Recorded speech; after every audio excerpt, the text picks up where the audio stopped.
Assalamualaikum warahmatullahi wabarakatuh. Salam sejahtera bagi kita semua. Alhamdulillah kita saat ini masih diberi kesehatan dan bisa beraktivitas sampai sekarang. Sebelum saya menjelaskan dari inti video, izinkan saya untuk memperkenalkan diri sebelumnya.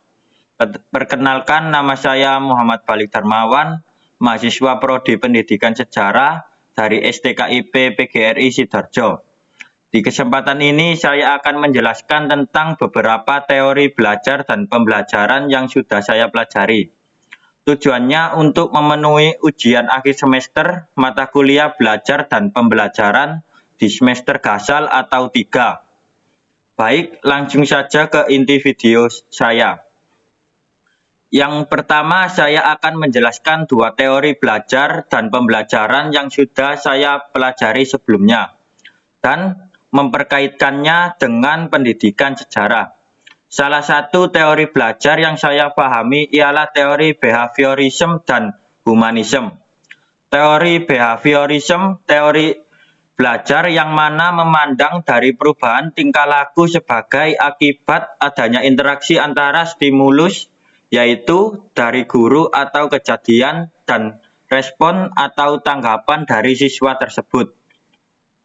Menurut teori behaviorism, seseorang dianggap telah belajar sesuatu jika ia dapat menunjukkan perubahan pada tingkah lakunya.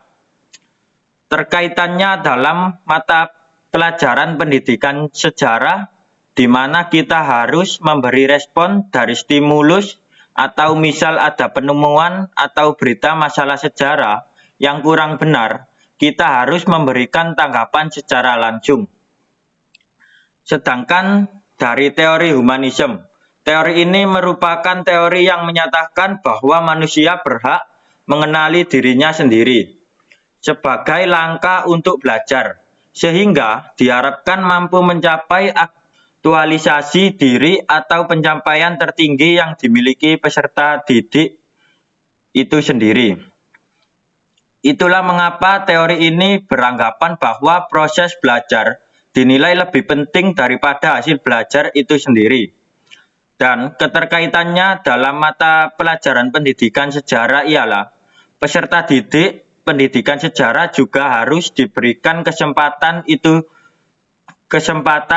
untuk memperkembangkan dalam bidangnya itu sendiri. Karena pendidikan sejarah mencakup banyak mata pelajaran, seperti ada yang minat dalam bidang politik atau sejarah manusia purba.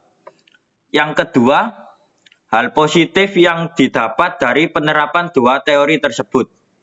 Bila menggunakan teori behaviorism, faktor yang diberikan ialah adanya rasa ingin tahu yang lebih dari peserta didik.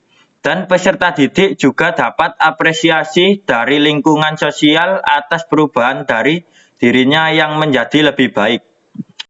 Dan bila menggunakan teori humanism, faktor yang diberikan ialah peserta didik dapat kesempatan untuk mengembangkan ilmunya dalam bidang yang ia sukai. Bila seperti itu, peserta didik tidak akan mempunyai rasa jenuh karena ilmu yang dipelajari termasuk bidangnya sendiri. Ketiga, rancangan penerapan pembelajaran daring. Sebelum memulai proses pembelajaran, semua guru pasti mempunyai konsep atau merancang proses pembelajaran terlebih dahulu. Apalagi di dunia ini ada wabah virus yang mengalokasikan proses pembelajaran ke media sosial atau sering disebut daring, yang cukup sulit untuk memilih penerapan yang efektif menurut beberapa teori pembelajaran yang ada.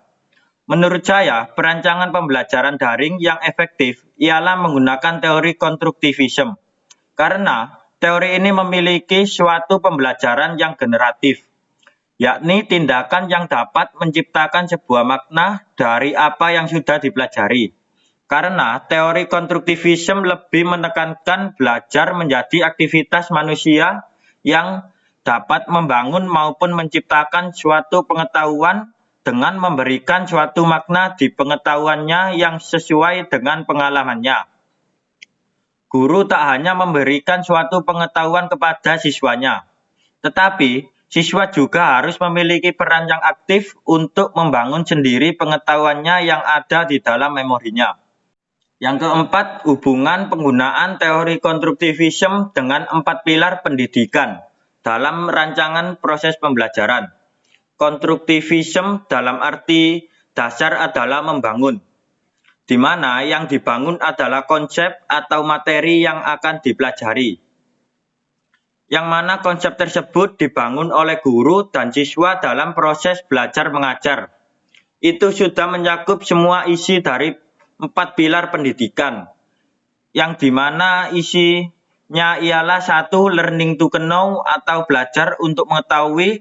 2. Learning to do, belajar untuk terampil melakukan sesuatu.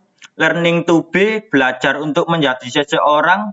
Dan yang keempat, learning to live together, belajar untuk menjalani kehidupan bersama.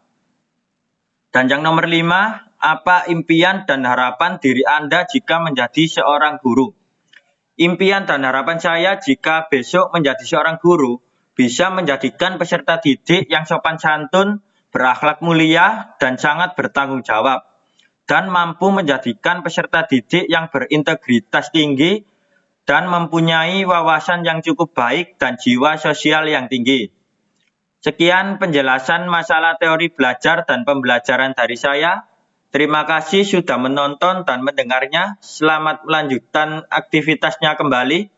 Bila ada salah kata maupun penjelasan yang kurang lengkap, saya pribadi meminta maaf sebesar-besarnya.